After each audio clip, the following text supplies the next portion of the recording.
Hi everyone. So this is going to be a short motivational video. So a lot of guys have been telling this thing that sir, this is the time when we are feeling very demotivated and we feel like giving up. Like we feel like that we are not going to do anything well in the GATE examination. So उन्हीं के लिए एक छोटा सा video होगा and I will be speaking mostly in Hindi language because if I want to express some emotions that would be coming out in Hindi only. So let's start the video. तो देखो motivation वगैरह के लिए like I am not the best person to motivate anyone because मैं इन सब चीज़ों में कभी ज़्यादा बिलीव नहीं करता था, लेकिन ट्राई करता हूँ, बस कुछ चीज़ें बताने का ट्राई करूँगा जिससे शायद आप मोटिवेटेड हो सकते हो। तो कुछ 5-6 मिनट का वीडियो रहेगा। तो अभी जैसे काफ़ी लोगों को ये लगता है कि सर कि अब तो गेट एग्जाम नज़दीक आ गया है, मेरे 3 या 4 सब्जेक्ट हुए हैं और मैं कुछ कर नहीं पाऊंगा और एग्जाम खराब ही होना है। तो बहुत ज़्यादा गलत सोच रहे हो आप कि 3-4 सब्जेक्ट्स ही हुए हैं और कुछ नहीं कर पाओगे और अभी भी सर मेरे को फील करता है कि मैं गिव अप कर दूँ, क्योंकि क्या ही मतलब है फिर 2025 के अटैम्प्ट का, 2026 के अटैम्प्ट की प्रिपरेशन करूँगा मैं आराम से। देखो अगर ये सोच रहे हो ना तो बहुत गलत सोच रहे हो। देखो एक GATE examination it's like a test cricket match, ये कोई इंटरव्यू प्रिपरेशन नहीं है, कैंपस प्लेसमेंट नहीं है। मैं कैंपस प्लेसमेंट को हमेशा T20 क्रिकेट की तरह लेता हूँ। ठीक है, उसमें अगर किसी ने 3-4 महीने पढ़ाई की जल्दी से और जितना जितना रिक्वायर्ड है उतना पढ़ दिया और इंटरव्यूअर ने वही पूछ दिया तो सिलेक्शन हो जाएगा आराम से, कोई दिक्कत नहीं है। बट गेट एग्जामिनेशन एक जर्नी है पूरे 9-10 महीने की प्रिपरेशन की, जिसमें अलग अलग तरह के स्पैन आते हैं। एक किसी समय आप ऐसा फील करते हो कि मैं एकदम कॉन्फिडेंट हूँ कि एग्जाम में निकाल ही दूंगा, लाइक मैं बहुत अच्छा परफॉर्म करूंगा। लाइक शुरू का टाइम जब ऐसा आता है कि सवाल वगैरह बन रहे होते हैं तो ऐसा लगता है बस ये वाला टेस्ट मैच तो मैं जीत ही जाऊंगा। फिर मिडिल टाइम में जब आप सेकंड डे थर्ड डे पे पहुंचते हो, टेस्ट मैच के सेकंड डे थर्ड डे पे पहुंचते हो, या फिर अपनी प्रिपरेशन के जब 3-4 महीने बाद आप जाते हो या 4-5 महीने बाद जब आपको लगने लगता है कि अब सब्जेक्ट टफ आने स्टार्ट होते हैं। पहले आप नेटवर्क एनालिसिस स्टार्ट करोगे, ठीक है ईजी लग रहा है, डिसेंट है, डिजिटल इलेक्ट्रॉनिक्स डिसेंट है। जब फिर कोर्स सब्जेक्ट आने स्टार्ट होंगे, जब एनालॉग इलेक्ट्रॉनिक्स आएगा, जब आपका EMFT आएगा, तब आपको लगेगा कि अब स्ट्रेस बढ़ रहा है, अब थोड़ी पीछे स्टफ हो गई है, अब मैं बेटर नहीं खेल पा रहा हूँ। और उस समय फिर ये प्रेशर भी बनने लगता है कि एग्जाम नज़दीक है, रिजल्ट्स लाइक एग्जाम नज़दीक है, हमें एग्जाम देना ही पड़ेगा, तो फिर आप गिव अप कर देते हैं। तो अगर आप उस मोमेंट पे गिव अप करोगे तो आप बहुत बड़ी गलती कर रहे हो। जब एग्जामिनेशन हॉल में बैठे होगे ना तो आपको रियलाइज होगा कि शायद अगर मैं पढ़ लेता, शायद मैं उस टाइम गिव अप नहीं करता तो आज मैं एग्जाम में बहुत बेटर कर रहा होता। ये बहुत लोगों को रियलाइज होता है। खैर गेट तक आते आते मेरे को काफ़ी मेजोरिटी आ गई थी, बट मैं अगर अपनी जेई जर्नी आपके साथ शेयर करूँ तो मैंने जेई मेंस का अटैम्प्ट दिया था, काफ़ी अच्छा प्रिपेयर करके अटैम्प्ट दिया था। और मेरे को लगा था कि like I would score roughly around 2000, not 2000 3000, like roughly around at least I would get 5000 rank in JEE Mains. But हुआ क्या, रिजल्ट खराब हुआ तो JEE मेंस में मेरा 18000 रैंक आया। तो वहाँ मैं बहुत डीमोटिवेटेड हो गया था और मैंने एकदम से प्रिपरेशन छोड़ दी थी जे एडवांस की। मैंने एकदम प्रिपेयर ही नहीं किया था जे एडवांस के लिए, बट एकदम जीरो प्रिपरेशन के साथ मैं गया था जे एडवांस पे, फिर भी मेरा 13000 रैंक आ गया था। और मैं वहाँ पे बैठा बैठा हमेशा यही सोच रहा था कि अगर मैंने प्रिपेयर कर लिया होता वो 2 महीने में, क्योंकि मेंस के बाद 2 महीने का टाइम मिलता है एडवांस का, अगर मैंने थोड़ा सा एफर्ट डाल दिया होता तो शायद मैं एडवांस में वो जो रैंक मैं मेंस में डिजायर कर रहा था वो मैं ले आता। सेम आपके साथ ऐसा ही होगा गेट प्रिपरेशन में। आप इस समय आके अक्टूबर में या फिर नवंबर में गिव अप करते हो और सोचते हो 2 महीने क्या ही पढ़ूँ, 2 महीने में क्या ही कर पाऊंगा, तो फिर फैब में जाके आपको ये रियलाइज होगा कि मेरा 1 साल वेस्ट नहीं होता अगर मैंने थोड़ा सा एफर्ट डाल लिया होता। ठीक है, ये होता है, सबके साथ होता है।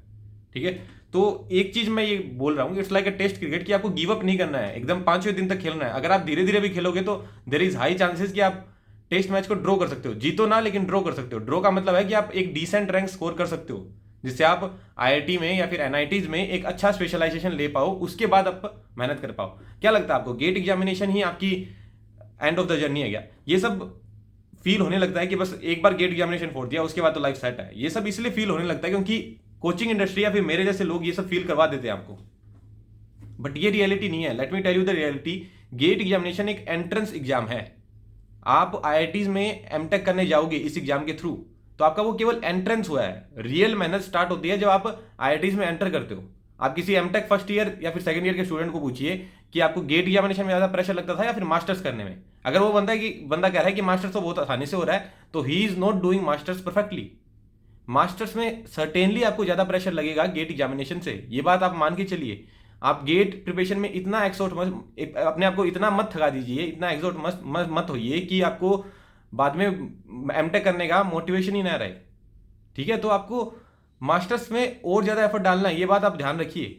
तो आप गेट एग्जामिनेशन में अपने आप को इतना नहीं थकाओगे, आपको ये नहीं लगेगा कि बस ये गेट एग्जामिनेशन ही मेरा एंड टर्म गोल है, बस इसमें मैंने मेहनत कर ली, बस मैंने 2 फेब को, सेकंड फेब को, फर्स्ट फेब को मेरा एग्जाम दे दिया, उसके बाद सब लाइफ सेट है। नहीं है लाइफ सेट उसके बाद। और अगर आप ये नहीं सोचोगे कि उसके बाद लाइफ सेट नहीं है तो आप ज़्यादा मेहनत करोगे गेट एग्जामिनेशन में। सर्टेनली करोगे। क्यों क्यों ज़्यादा मेहनत करोगे? क्योंकि आपको पता है ना कि आगे भी और मेहनत करनी है, तो एटलीस्ट उतनी मेहनत करने की तो मैं आदत डालूं कि गेट एग्जामिनेशन तक तो मेहनत करूं, उसके बाद और ज़्यादा मेहनत करनी है। आप 10th रैंकर को पूछिए, 20th रैंकर को पूछिए, या फिर AIR1 को पूछिए जो मास्टर्स कर रहे हैं, they will tell there is a lot more pressure in MTech than your GATE preparation.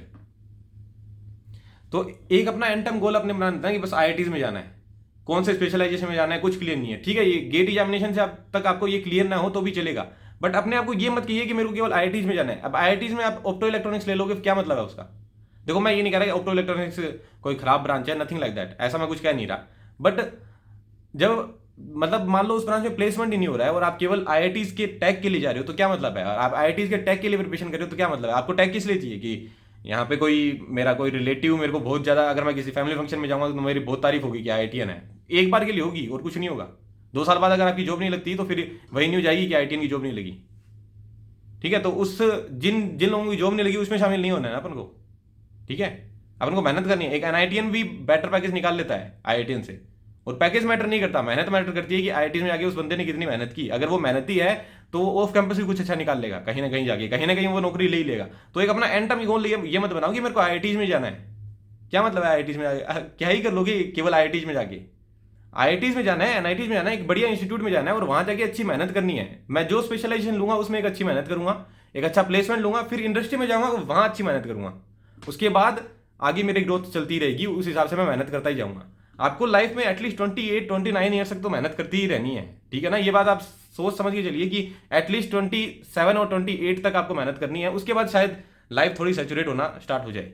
मेरे को भी नहीं पता क्योंकि मैं भी खुद 24 ईयर्स का ही हूँ, 23-24 के बीच में ही हूँ, तो आगे नहीं पता लाइफ क्या रखेगी अपने लिए। बट इतना मैं आपको गाइड कर सकता हूँ कि गेट एग्जामिनेशन में मैंने दे दिया, इंडस्ट्री में भी मैंने काम कर लिया। ऑल्दो मैंने एमटेक नहीं की, बट मास्टर्स का भी मेरे को पता है, मेरे को आइडिया है कि किस तरह कितनी मेहनत उसमें मास्टर्स में भी लगती है।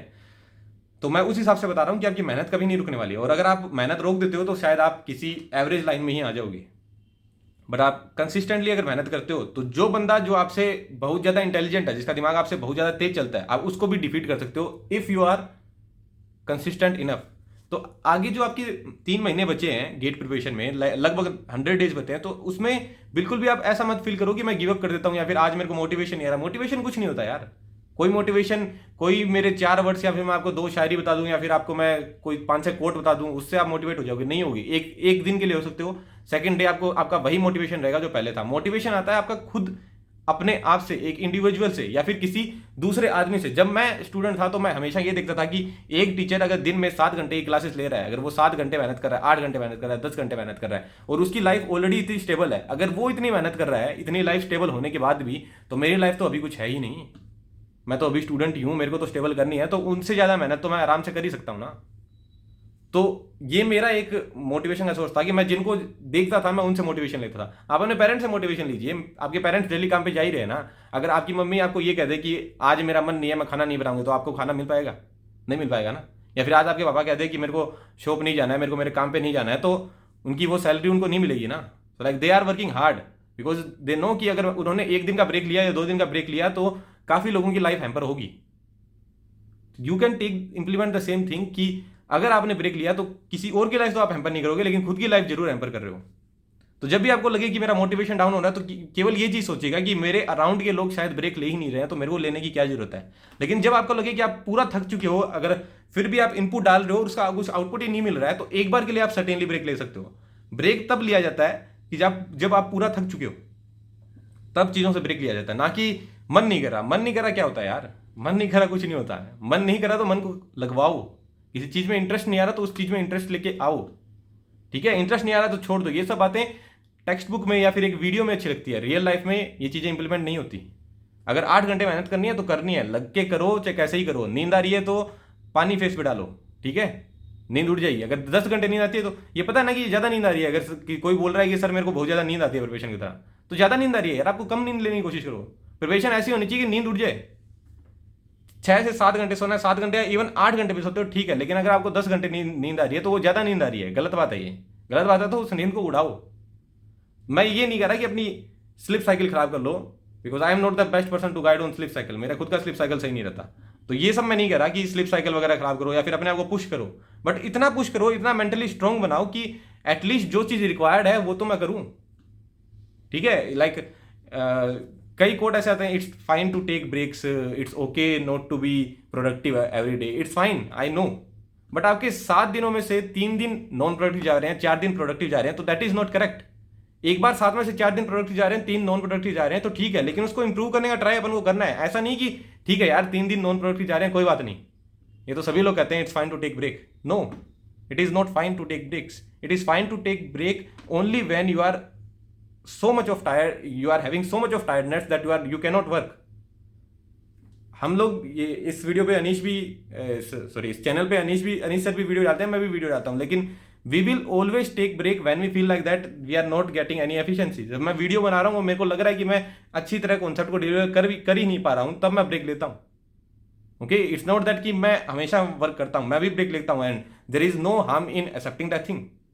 ओके, कि इस चीज़ को एक्सेप्ट करने में कोई हार्म नहीं है, बट थोड़ा सा मोटिवेशन अपना जगाए रखिए, मोटिवेशन लूज मत कीजिए, गिव अप मत कीजिए, करते रहिए जितना हो रहा है। और बिलीव मी, आप एग्जाम देने के बाद कभी ऐसा फील नहीं करोगे कि मैंने इनफ एफर्ट नहीं डाला, और खुद को ब्लेम नहीं करोगे। और अगर खुद को ब्लेम करने के लिए आपने कोई चीज़ नहीं छोड़ी है तो लाइफ में आप सर्टेनली बहुत अच्छा कर पाओगे, ठीक है। और अगर एफर्ट डालने के बाद भी मान लो वर्स्ट केस में आपका रिजल्ट खराब आता है कि आपने पूरी मेहनत की और फिर भी रिजल्ट नहीं अच्छा आया, तो सर्टेनली आप सेकेंड अटेम्प्ट में मच बेटर करोगे जितना अगर आपने गिव अप कर दिया होता उसमें करते, ठीक है। तो एक अच्छे माइंडसेट के साथ सही से पढ़ाई कीजिए और अब सर्टेनली आप बहुत अच्छा करोगे अपनी लाइफ में, ठीक है। तो यही सब चीज़ था मेरा, यही मोटिव था इस वीडियो को बनाने का, कि स्टूडेंट लोग एक तो मोटिवेशन के पीछे न भागे कि मोटिवेशन कहाँ से आएगा, मोटिवेशन खुद से ही आएगा। तो अगर आप कंसिस्टेंट नहीं हो या अपने आप में मोटिवेशन लूज कर रहे हो तो you are hampering your own life, right. और ये दूसरा कि IITs के पीछे भागना है कि मेरे को बस IIT में एडमिशन चाहिए, मेरे को बस स्टेटस चाहिए, मेरे को IIT का टैग चाहिए। टैग वैग से कुछ नहीं होता, कोई नौकरी नहीं देता टैग से, ठीक है। जस्ट बिकॉज की कंपनी IITs में आ रही है और आप कह रहे हो कि मैं IITian हूँ तो मेरे को हायर कर लेगी, नहीं करेगी। कुछ मैनेजमेंट कंपनी कर सकती है जिनको शायद ये दिखाना हो कि हमारे यहाँ IITian काम करते हैं, वो शायद आपको हायर कर सकते हैं। बट एक टेक कंपनी लाइक आप EC में या फिर इलेक्ट्रिकल में एग्जाम दे रहे हो, मास्टर्स करने जा रहे हो, तो एटलीस्ट आपको ये चाहिए ना कि मेरे को कोर की जॉब चाहिए, मेरे को कोर इंडस्ट्री में जॉब चाहिए, मेरे को VLSI इंजीनियर बनना है या फिर मेरे को हार्डवेयर इंजीनियर बनना है किसी भी फील्ड में, तो आपको एटलीस्ट कोर की जॉब तो चाहिए। तो कोई टेक कंपनी ये नहीं दिखेगी कि IITian है तो इसको हायर कर ले, नहीं। उनकी जो रिक्वायरमेंट है उसको उस चीज़ की कॉन्सेप्चुअल अंडरस्टैंडिंग है तो बंदा हायर होगा। IITian है कोई फर्क नहीं पड़ता उनको। एक टेक कंपनी में प्राइवेट कॉलेज के बंदे भी काम करते हैं, IITians भी काम करते हैं, NITian भी काम करते हैं। और ऐसा नहीं है कि प्राइवेट कॉलेज के बंदे IITians और NITian से बेटर काम नहीं कर सकते। मैंने काम किया इंडस्ट्री में, मेरे साथ प्राइवेट कॉलेज के बंदे भी थे, IITians भी थे, NITian भी थे। नो डाउट IITians बहुत स्मार्ट थे, जो भी मेरे साथ IIT के बंदे थे, IIT Hyderabad, IIT Bombay, IIT Delhi, they were too smart. But it's not that कि जो प्राइवेट कॉलेज के लड़के थे वो स्मार्ट नहीं थे, बहुत स्मार्ट थे वो भी, ठीक है। और कई सारे IITians मास्टर्स करके भी आए थे जिन्होंने अपना BTech की कई प्राइवेट कॉलेजेस से किया था, कहीं लाइक टायर 3 कॉलेजेस से, टायर 2 टायर 3 कॉलेजेस से जिन्होंने अपना BTech किया था, वो भी गेट एग्जामिनेशन देके मास्टर्स करके IIT में एडमिशन लेके फिर आए थे इंडस्ट्री में। तो all kind of people get successful, just that they did not give up. If they had given up or they started blaming the circumstance, किसी भी तरह की कंडीशंस को अगर वो ब्लेम करने लग जाए कि देखो गेट एग्जामिनेशन ही टफ होता है, एजुकेटर्स अच्छा नहीं पढ़ाते, ये नहीं पढ़ाते, वो नहीं पढ़ाते, ब्लेम करने को 4 थिंग्स है। एजुकेटर पे ब्लेम कर दो, एजुकेटर से ना अगर आप सेटिस्फाई हो पाओ तो गेट एग्जामिनेशन को ब्लेम कर दो, IITs को ब्लेम कर दो, NITs को ब्लेम कर दो। ब्लेम करने को बहुत सारी चीज़ें हैं, बट एक्चुअल ब्लेम किस पे जाना चाहिए? खुद इंडिविजुअल पे एक्चुअल ब्लेम जाना चाहिए कि शायद मैं मेहनत नहीं कर रहा इसलिए मैं सक्सेसफुल नहीं हो रहा, right. Okay, so I hope you guys must have been motivated, और I don't know whether I demotivated you, but this is the kind of motivation I give. So इसीलिए मैं ज़्यादा मोटिवेशन वीडियो लेके नहीं आता, क्योंकि इस तरह का ही मोटिवेशन मैं दे पाता हूँ। तो हो सकता है कुछ लोगों को ये बात डीमोटिवेटिंग भी लग सकती है कि सर इतना ज़्यादा क्यों बोल रहे हैं हम लोगों के ऊपर ही, बट अगर आप ब्लेम लेना सीखोगे खुद पे, अगर आप ये पहचान जाओगे कि अगर मैं मेहनत नहीं कर रहा तो शायद मैं अपना ही करियर खराब कर रहा हूँ, किसी एजुकेटर को बोल के या फिर IITs को बोल के या फिर गेट को बोल के मैं उनका कुछ नहीं बिगाड़ने वाला, तो आप लाइफ में काफ़ी बेटर चीज़ें कर पाओगे। ओके देन, या thank you very much, happy learning.